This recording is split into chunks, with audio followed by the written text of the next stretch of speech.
जय Hind dear students. कैसे हैं आप सब? आई होप आप सब बढ़िया से होंगे, स्वस्थ होंगे, मस्त होंगे और आप सबकी पढ़ाई भी बढ़िया से चल रही होगी।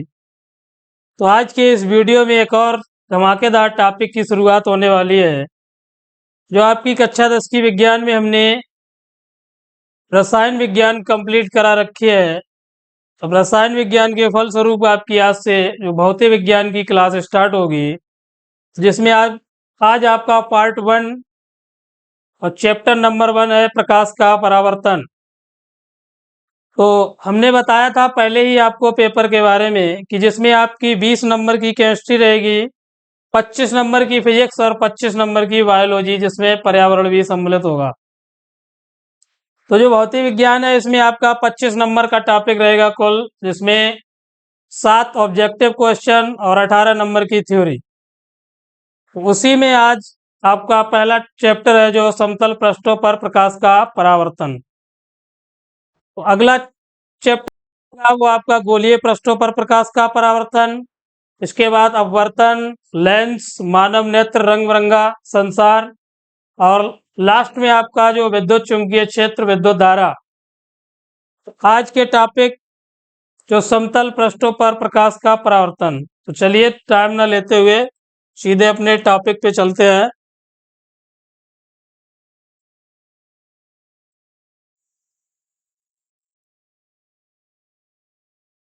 देख रहे हैं स्क्रीन पे आप कि प्रकाश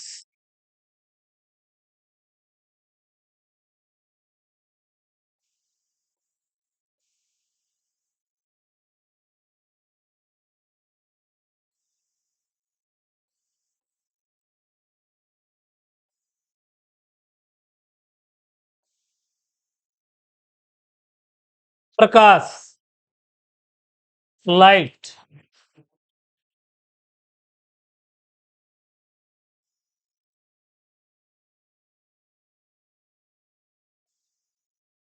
तो प्रकाश ऊर्जा का वह रूप है जिसकी सहायता से हमें वस्तुएं दिखाई देती हैं। प्रकाश ऊर्जा का वह रूप है जिसकी सहायता से हमें वस्तुएं दिखाई देती हैं। आगे देखते हैं कि जब प्रकाश किसी वस्तु पर आपतित होता है तो वह परावर्तित होकर हमारी आंखों तक पहुंचता है, जिसके फलस्वरूप हमें वस्तुएं दिखाई देती हैं। तो दैनिक जीवन में आप घर में देखते हैं कि बल्ब है या लाइट है, टॉर्च या अन्य लाइट के उपकरण जो भी देखते हैं आप, कि जब हम उसका फोकस किसी वस्तु पर आपतित करते हैं तो इसके फलस्वरूप ही हमें वस्तु दिखाई देती है। तो जब हम वस्तु पर आपतित करते हैं तो वो प्रकाश परावर्तित होकर हमारे नेत्र पर आता है, तो जिस कारण हमें वस्तु दिखाई देती है। तो प्रकाश की ऊर्जा का वह रूप है जिसकी सहायता से हमें वस्तुएं दिखाई देती हैं। तो जब प्रकाश किसी वस्तु पर आपतित होता है तो वह परावर्तित होकर हमारी तक पहुंचता है, जिस स्वरूप हमें वस्तु दिखाई देती है। अब प्रकाश स्रोत। तो प्रकाश स्रोत, अब प्रकाश हमें विभिन्न प्रकार के प्राकृतिक और कृत्रिम, जो आर्टिफिशियल है, मानव निर्मित, तो प्राकृतिक तथा कृत्रिम स्रोतों आदि से प्राप्त होता है। इसके आधार पर प्रकाश स्रोत दो प्रकार के होते हैं, तो जिसमें आपका पहला है दीप्त प्रकाश स्रोत और दूसरा है अदीप्त प्रकाश स्रोत। तो दीप्त प्रकाश स्रोत देख रहे हैं आप बोर्ड पे परिभाषा कि वे प्रकाश स्रोत जो स्वयं प्रकाश उत्पन्न करते हैं दीप्त प्रकाश स्रोत कहलाते हैं। तो दीप्त प्रकाश स्रोत हमने बताया कि वे प्रकाश स्रोत जो स्वयं प्रकाश उत्पन्न करते हैं दीप्त प्रकाश स्रोत कहलाते हैं। एग्जाम्पल बतौर सूर्य है आपका, तारे हैं, विद्युत बल्ब इत्यादि। तो दीप्त प्रकाश स्रोत हमने बताया आपको कि वे प्रकाश स्रोत जो स्वयं प्रकाश उत्पन्न करते हैं दीप्त प्रकाश स्रोत कहलाते हैं। एग्जाम्पल में बताया सूर्य आपका, तारे हैं, विद्युत बल्ब है और भी है। इसके बाद में नेक्स्ट नंबर 2 पे आपका अदीप्त प्रकाश स्रोत। तो अदीप्त प्रकाश स्रोत वे प्रकाश स्रोत जो स्वयं प्रकाश उत्पन्न नहीं कर सकते। वे प्रकाश स्रोत जो स्वयं प्रकाश उत्पन्न नहीं कर सकते, बल्कि दीप्त प्रकाश स्रोत से प्रकाश को परावर्तित कर प्रकाश देते हैं, अदीप्त प्रकाश स्रोत कहलाते हैं। एग्जाम्पल में लिखा है आपका चंद्रमा है, कांच है, या अन्य जो भी देखते हैं आप घर में सोलर लाइट वगैरह से, कि जो सोलर प्लेट होती है उससे हम क्या, बैटरी होती है लेड बैटरी, उसको चार्ज करते हैं, उसके बाद में हम उससे प्रकाश ऊर्जा के रूप में ग्रहण करते हैं। तो जो अदीप्त प्रकाश स्रोत है वो दीप्त प्रकाश स्रोत से चार्ज होके हमें ऊर्जा प्रदान करते हैं। तो अदीप्त प्रकाश स्रोत में एग्जाम्पल होता है और चंद्रमा और कांच। चलिए नेक्स्ट टॉपिक देखते हैं। प्रकाश के गुण, ये महत्वपूर्ण है, पूछ दिए जाते हैं एग्जाम में 1 या 2 नंबर में, कि प्रकाश के गुण, प्रॉपर्टीज ऑफ लाइट। देख रहे हैं आप यहाँ पे फर्स्ट पॉइंट में लिखा है कि प्रकाश स्वयं अदृश्य होता है, परंतु इसकी उपस्थिति में वस्तुएं हमें दिखाई देती हैं। तो प्रकाश क्या है कि प्रकाश स्वयं तो अदृश्य होता है, प्रकाश हमें दिखाई नहीं देता, लेकिन प्रकाश की उपस्थिति में हमें वस्तुएं दिखाई देती हैं। नेक्स्ट पॉइंट है आपका कि साधारणतः प्रकाश सरल रेखा में गमन करता है। तो जो प्रकाश का पथ होता है वो एक सरल रेखीय पथ, तो साधारणतः प्रकाश सरल रेखा में गमन करता है। नेक्स्ट पॉइंट है आपका 3, कि प्रकाश के संचरण हेतु किसी भी माध्यम की आवश्यकता नहीं होती है। किसी प्रकार का कोई माध्यम हो वहां पे प्रकाश आपका गमन करेगा। लिखा है आगे कि प्रकाश निर्वात में भी गमन कर सकता है। अब निर्वात, तो निर्वात क्या है कि जहां पर ऑक्सीजन की अनुपस्थिति होती है उसे बोलते हैं हम निर्वात। निर्वात का मतलब ही है कि जहां पर हम बात ही ना कर सकें उसे बोलते हैं निर्वात। अगला पॉइंट है आपका कि प्रकाश विद्युत चुंबकीय तरंगों के रूप में गमन करता है। प्रकाश विद्युत चुंबकीय तरंगों के रूप में गमन करता है। नेक्स्ट है आपका कि निर्वात में, ये इंपॉर्टेंट पॉइंट है आपका, कि निर्वात में प्रकाश की चाल 3 × 10⁸ मीटर पर सेकेंड। ये 1 नंबर में पूछ देता है ऑब्जेक्टिव क्वेश्चन कि निर्वात में प्रकाश की चाल होती है, तो ऑप्शन दे देगा कि 2 × 10⁸ मीटर पर सेकेंड या अन्य। तो ध्यान रखना आपको कि निर्वात में प्रकाश की चाल जब पूछी जाती है तो 3 × 10⁸ मीटर पर सेकेंड होती है। नेक्स्ट लास्ट पॉइंट है कि दृश्य प्रकाश की तरंग दैर्घ्य, जो विजुअल लाइट है उसकी वेवलेंथ तरंग दैर्घ्य 4000 एंगस्ट्रॉम से 8000 एंगस्ट्रॉम तक होती है। तो ध्यान रखना है प्रकाश की तरंग दैर्घ्य, दृश्य प्रकाश की तरंग दैर्घ्य भी पूछ सकता है, तो ध्यान रखना है आपको कि 4000 एंगस्ट्रॉम से 8000 एंगस्ट्रॉम तक होती है। चलिए नेक्स्ट,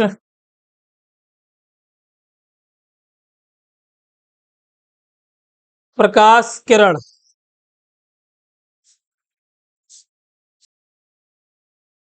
प्रकाश किरण, जब प्रकाश किसी पारदर्शी माध्यम, अब पारदर्शी माध्यम अपारदर्शी माध्यम 2 प्रकार के माध्यम होते हैं। तो पारदर्शी माध्यम जिसे हम आर पार देख सकते हैं, और जो आपका अपारदर्शी माध्यम है जिसमें हम आर पार देख नहीं सकते। तो पारदर्शी माध्यम में सरल रेखा में गमन करता है, तो तब प्रकाश के पथ को हम बोलते हैं प्रकाश किरण, लाइट रेज या रेज ऑफ लाइट। तो जब प्रकाश किसी पारदर्शी माध्यम में सरल रेखा में गमन करता है तो प्रकाश के पथ को हम बोलते हैं प्रकाश किरण, तथा प्रकाश किरणों के समूह को बोला जाता है प्रकाश पुंज। पुंज या beam of light, beam of light. तो प्रकाश किरणों के समूह को बोला जाता है प्रकाश पुंज। ये 3 प्रकार की होते हैं। नंबर 1 है आपकी अभिसारी, अभिसारी प्रकाश पुंज। तो अभिसारी प्रकाश पुंज, अभी मीन्स होता है इकट्ठा करना, अभी मीन्स है इकट्ठा करना।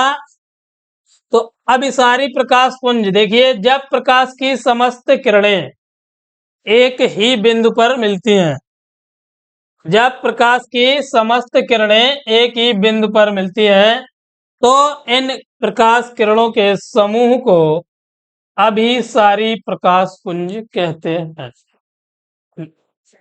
तो अभिसारी प्रकाश पुंज देखिए, चित्र के माध्यम से आपको समझाते हैं।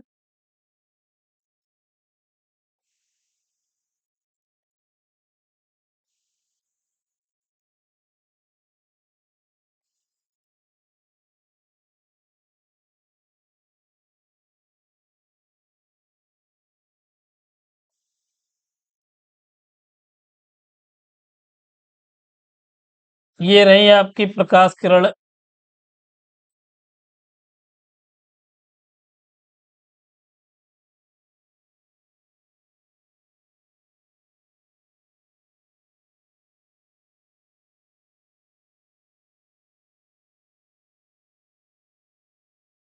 अब देख रहे हैं आप कि जो किरणें आपकी वो फैली हुई हैं और जाके एक ही बिंदु पर इकट्ठी हो रही हैं। ये यहाँ पे मान लेते हैं ये कोई बिंदु ओ है।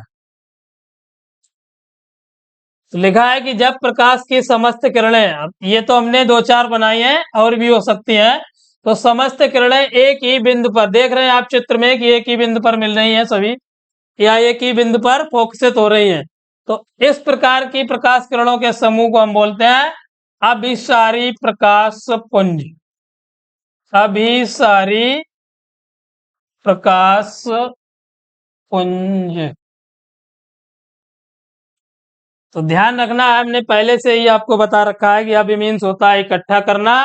तो फैली हुई प्रकाश किरणों को एक बिंदु पर इकट्ठा करना बोला जाता है अभिसारी प्रकाश पुंज। अब देखते हैं नंबर 2 पे अपसारी प्रकाश पुंज।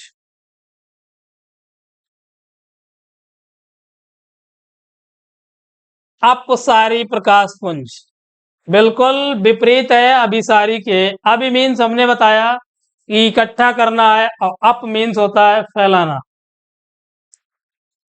लिखा है कि जब प्रकाश की समस्त किरणें एक ही बिंदु पर आती हुई प्रतीत होती हैं, कि जब प्रकाश की समस्त किरणें एक ही बिंदु पर आती हुई प्रतीत होती हैं, एक ही बिंदु से होगा, एक ही बिंदु से आती हुई प्रतीत होती है, तो इन प्रकाश किरणों के समूह को अपसारी प्रकाश पुंज कहते हैं। ध्यान रखना है कि अभी मीन्स हमने बताया था आपको इकट्ठा, और अप मीन्स फैलाना।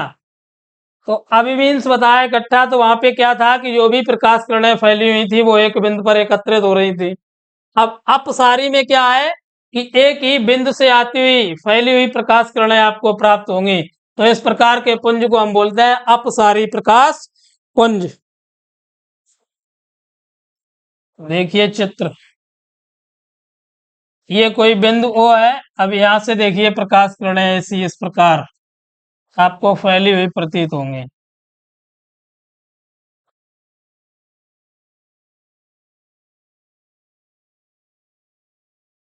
एक ही बिंदु से आती हुई प्रकाश किरणों या फैली हुई प्रकाश किरणें, देख रहे हैं समस्त किरणें कैसी फैली हुई दिख रही है आपको। तो इस प्रकार के पुंज को बोला जाता है अपसारी प्रकाश पुंज।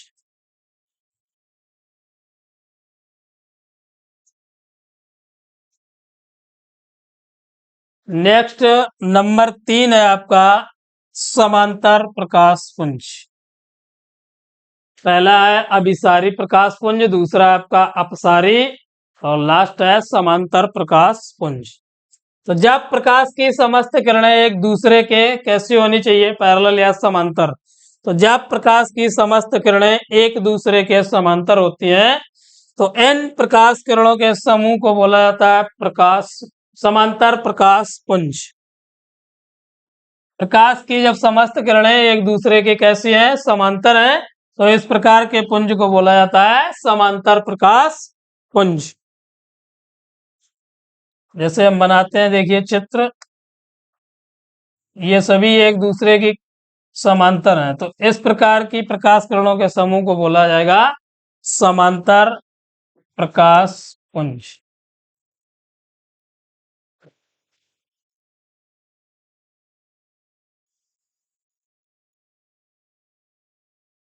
तो आशा करता हूं आपको प्रकाश की किरणों के प्रकार जो हमने बताया, पहला कि अपसारी, अभिसारी और लास्ट है आपका समांतर प्रकाश पुंज, समझ में आया होगा। तो जब भी वीडियो देखें तो आप कॉपी पेन साथ ही लेके बैठें, जिससे जो थ्योरी हम आपको दे रहे हैं उसके नोट्स भी बनाते जाएं, जो आने वाले आपके एग्जाम में बहुत ही काम आएंगे। तो चलिए अगला टॉपिक आज का,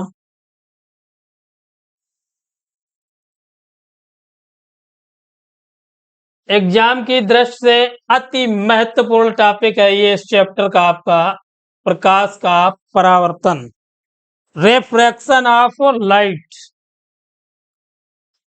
प्रकाश का परावर्तन प्रत्येक वर्ष एग्जाम में पूछा जाता है यहां से। तो रिफ्रैक्शन ऑफ लाइट, देख रहे हैं परिभाषा स्क्रीन पे आप कि प्रकाश के किसी चिकनी अथवा पालिशदार, चिकनी सतह हो सकती है या पालिशदार सतह हो सकती है, तो प्रकाश के किसी चिकनी अथवा पालिशदार सतह से टकराकर वापस उसी माध्यम में लौटने की घटना, बिल्कुल वन लाइन में हमने आपको परिभाषा बताई है कि प्रकाश के किसी चिकनी अथवा पालिशदार सतह से टकराकर वापस उसी माध्यम में लौटने की घटना प्रकाश का परावर्तन कहलाती है। इतने ही आपको तैयार करना है, 2 नंबर का पूछा जाता है कि प्रकाश के परावर्तन को परिभाषित कीजिए। तो थ्योरी में आपको इतने ही लिखना है कि जब प्रकाश किसी चिकनी या पालिशदार सतह से टकराकर वापस उसी माध्यम में लौटने की घटना प्रकाश का परावर्तन कहलाती है। अब देखिए इसका चित्र बनाते हैं हम।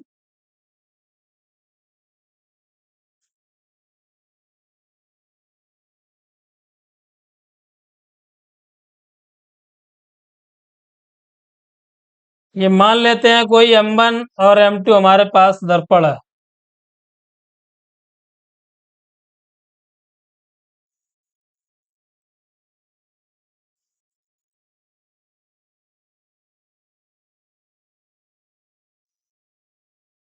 M1 M2 एक दर्पण है। अब इधर से कोई किरण आपतित होती है इस दर्पण पर, ऐसी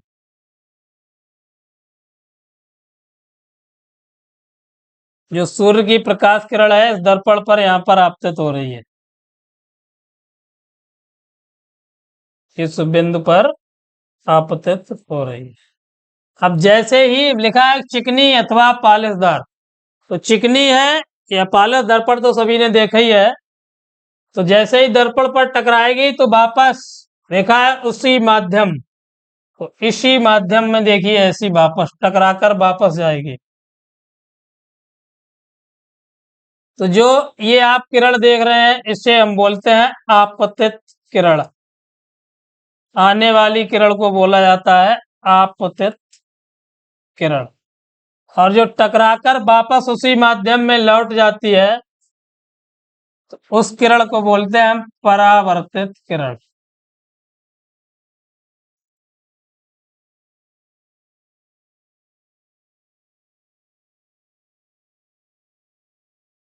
अब इस बिंदु से हम कोई एक अभिलंब डाल देते हैं ऐसा,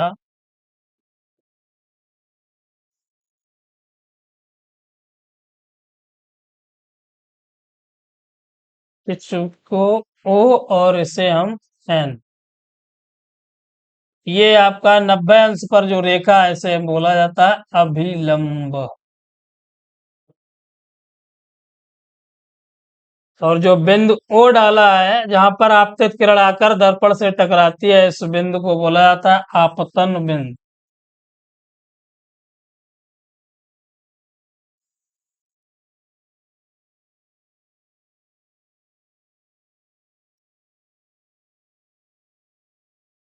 और अभिलंब और आपतित किरण के बीच में ये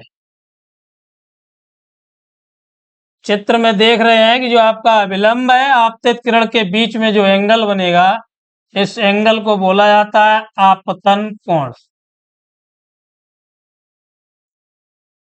जिसे हम आई से प्रदर्शित करते हैं, इंसिडेंट एंगल।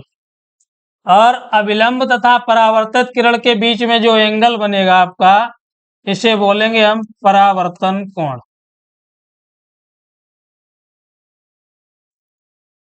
इसे आर से प्रदर्शित किया जाता है, स्मॉल आर। आपतन कोण हमने बताया स्मॉल आई, और परावर्तन कोण आपका स्मॉल आर।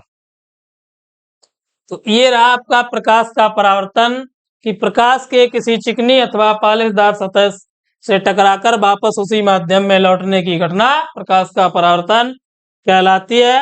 M1 M2 एक दर्पण ले लिया हमने, जिस पर आपकी एक प्रकाश किरण से भी कोई नाम दे देते हैं हम R, और इसे देते हैं P। तो RO आपकी आपतित किरण हो गई, और OP आपकी परावर्तित किरण हो गई। ON आपका अभिलंब हो गया। आपतित किरण और अभिलंब के बीच बना कोण आपतन कोण। तो आपतन कोण भी पूछ देता है, अभी आपको इन सभी बिंदुओं के बारे में एक एक करके बताएंगे। तो अभी आप ऐसे ही चित्र के माध्यम से समझें कि आपतन कोण अगर आपसे पूछा जाता है तो ध्यान रखना है कि आपतित किरण तथा अभिलंब के बीच बना कोण आपतन कोण कहलाता है। इसी प्रकार जो परावर्तन कोण है आपका, उसे भी ध्यान रखना है कि परावर्तित किरण तथा अभिलंब के बीच बना कोण परावर्तन कोण कहलाता है। अब जो नोट लिखा है नीचे देख रहे हैं आप कि प्रकाश के परावर्तन में प्रकाश की चाल नियत रहती है। तो जब भी परावर्तन होगा, रिफ्लेक्शन जब भी होगा तो उसमें प्रकाश की चाल में कोई परिवर्तन नहीं होता है। प्रकाश की चाल कांस्टेंट रहती है, बिल्कुल जितनी है वही फिक्स रहेगी। कि आपतित किरण की जो चाल है वही परावर्तित किरण की भी चाल होगी। कि अगर यहाँ पे 3 × 10⁸ मीटर पर सेकंड है, तो परावर्तन में भी 3 × 10⁸ मीटर पर सेकंड रहेगी। चलिए अब इन सभी बिंदुओं को आपको समझाते हैं।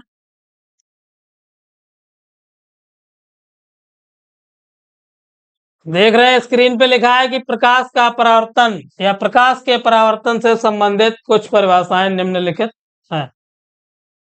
तो जो आपका प्रकाश का परावर्तन अभी आपको हमने समझाया, उससे रिलेटिव जो भी डेफिनेशंस हैं उन सभी का यहाँ पे वर्णन किया गया है। नंबर 1 लिखा है कि परावर्तक पृष्ठ।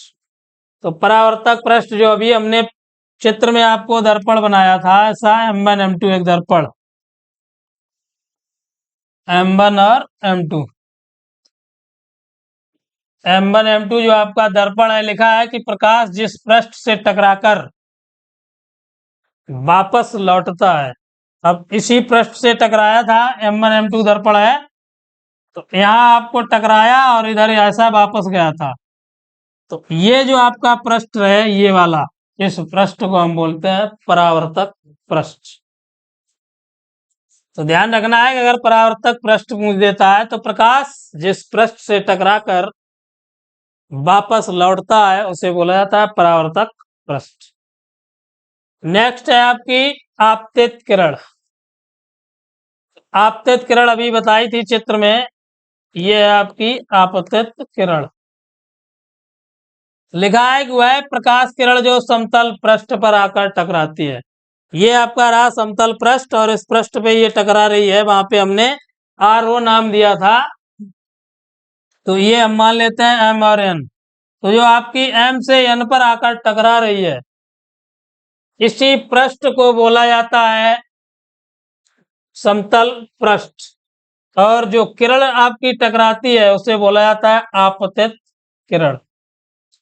तो ध्यान रखना है, आपतित किरण पूछ देता है तो वह प्रकाश किरण जो समतल पृष्ठ पर आकर टकराती है आपतित किरण कहलाती है। नेक्स्ट है आपकी परावर्तित किरण। तो परावर्तित किरण क्या है कि जो समतल पृष्ठ से टकराकर वापस उसी माध्यम में लौट जाती है, उसे बोलते हैं हम परावर्तित किरण। ये रही आपकी परावर्तित किरण, इस पृष्ठ से टकराकर वापस उसी माध्यम में लौटने की घटना। अगला है आपका आपतन बिंदु। तो आपतित किरण परावर्तक पृष्ठ के जिस बिंदु पर आकर टकराती है, आपतित किरण परावर्तक पृष्ठ के जिस बिंदु पर आकर टकराती है उस बिंदु को हम बोलते हैं आपतन बिंदु। तो जो M से देख रहे हैं, M से और N पे टकराती है ये यहाँ पे, तो इसी बिंदु को बोला जाता है आपतन बिंदु।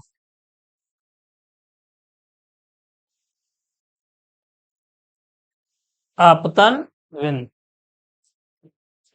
अगला है आपका अभिलंब। तो अभिलंब आपतन बिंदु से पृष्ठ के लंबवत।